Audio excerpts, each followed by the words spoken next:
Welcome to Facts TV News, where everything is true. Bus conductor shot dead in Hanover. A bus conductor was shot and killed in a daring attack on a bus that sent desperate passengers jumping through a window in Hopewell, Hanover on Friday evening. The incident happened around 7:45 p.m. in the vicinity of the Orchard Main Road. The police have not yet released the man's identity. It is reported that the man was working on a Toyota Coaster public passenger bus that was heading towards Lucy, the capital of the Western Parish.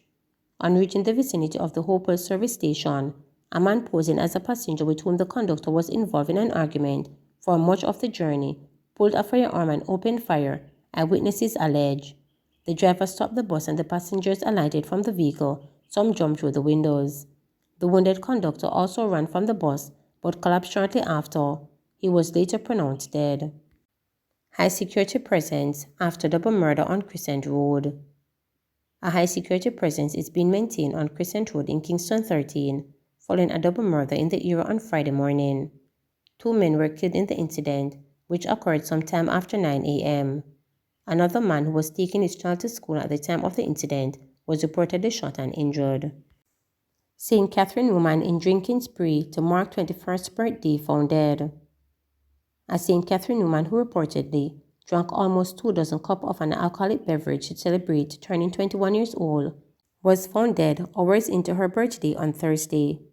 The Brownsville police in St. Catherine North are investigating a case of sudden death. The woman has been identified as Shania Brown from Kentis District. Brown reportedly indulged in a drinking spree, consuming an array of alcoholic beverages on Wednesday night before retiring to bed. A video has since emerged on social media showing Brown taking shots of liquor while counting to 21. She was found unresponsive in bed about 9 a.m. on Thursday. An alarm was raised and Brown was later confirmed dead. M16, JDF and JCF uniforms found in Kingston. An M16 rifle along with uniforms belonging to the Jamaica Constabulary Force and the JDF were seized in the community of Rose Garden in Kingston on Thursday. The police say the items were discovered in an abandoned room located along Simit Lane. Deputy Superintendent Linval Phoenix, who is in charge of the operation for the Kingston Central Police Division, noted that the cartridge found in the rifle was modified to fit 9mm rounds and not the usual 5.56 rounds used in the weapon. This is indicative of the type of criminality and sophistication of the criminal elements that we are faced with in Jamaica. They will go at all lengths in order to achieve their objectives, said Phoenix. The seizure came as the police increased operational activities in the area arising from the double murder on Monday along James Street in the Rose Garden community. Investigations are ongoing.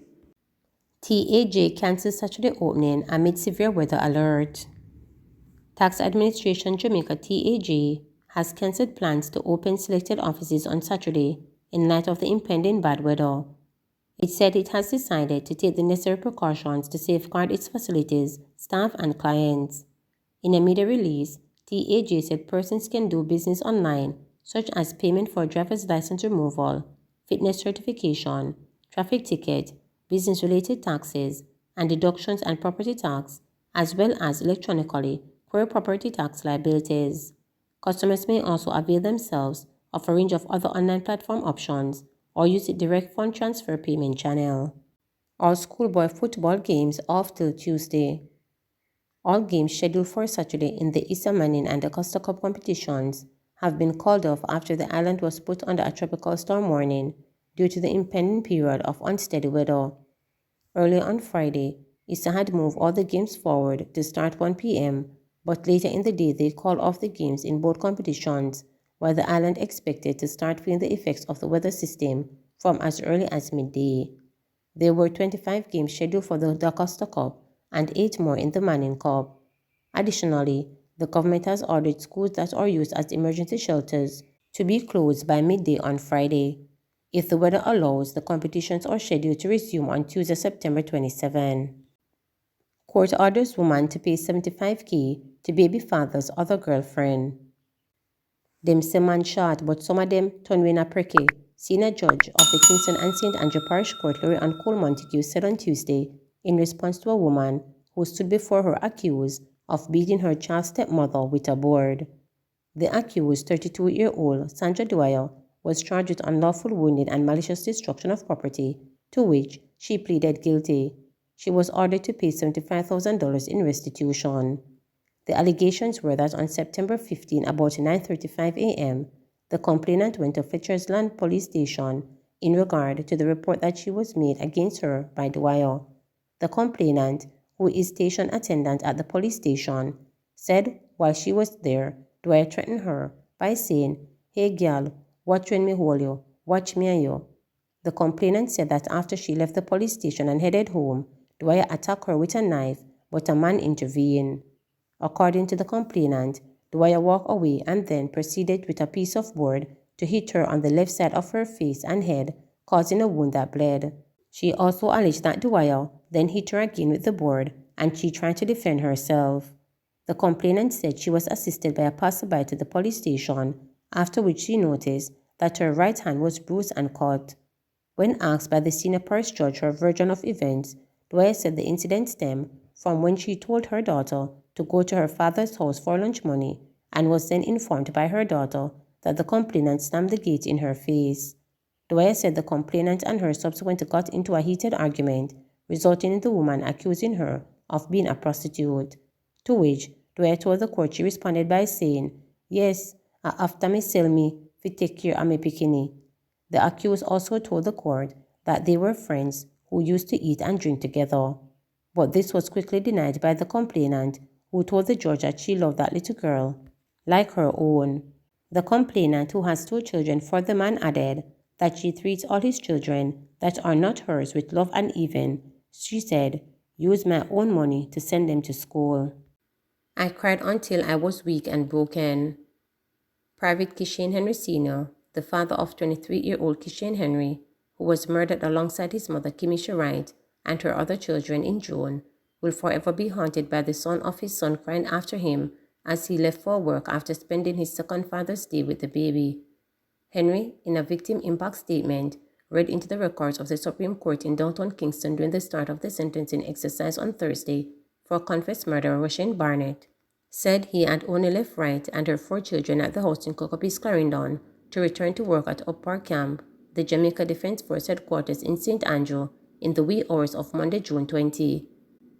Henry, who said his son cried as he was leaving to the point where Wright had commented on it, said he placed a video call back to the house when he arrived at work. According to the army man, each time I remember my son crying, it tore me up inside. Henry in the statement told the court that in the hours and days after the murders he was still in denial and awaited a call from Wright or one of the children to disprove the news that they had all been slain. Wright revealed that he was told about the incident in an early morning phone call while he was at Up Park Camp, said although several individuals spoke to him after he got the call, me no hear nothing with them say. He said when he visited the district and stood across the road from the house that he had left hours before, although there were people talking all around him, didn't hear a thing.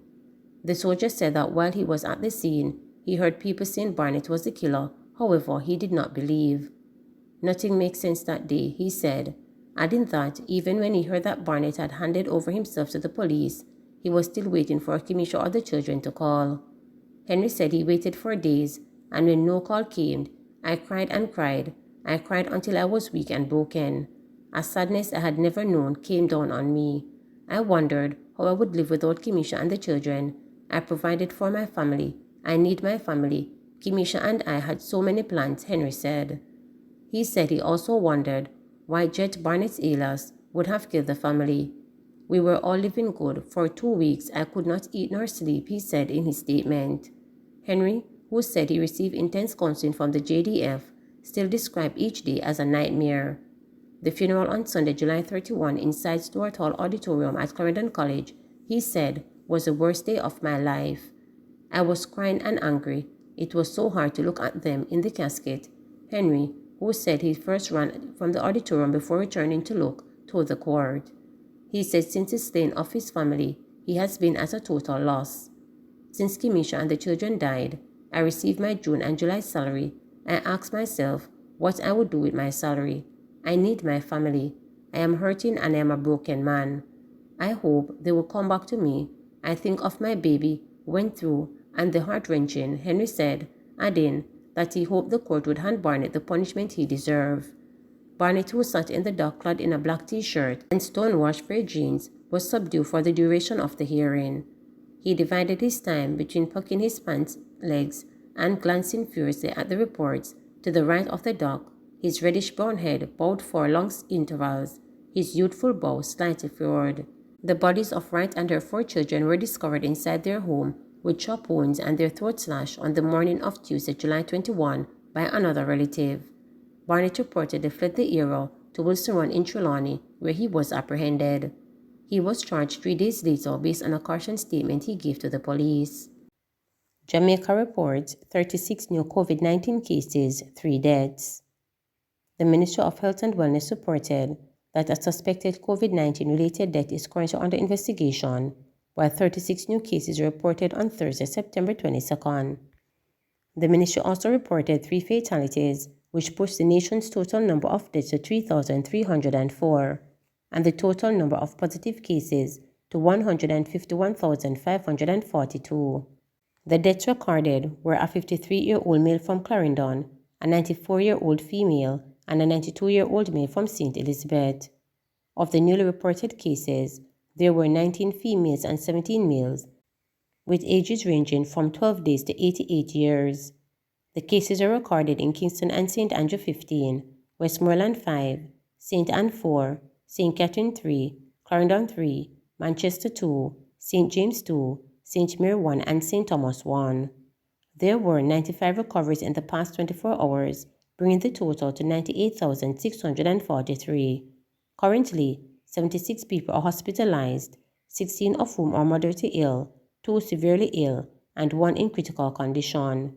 Jamaica's positivity rate for the latest round of testing is 9.6%, the ministry added. Please remember to subscribe, like, share, and click the notification bell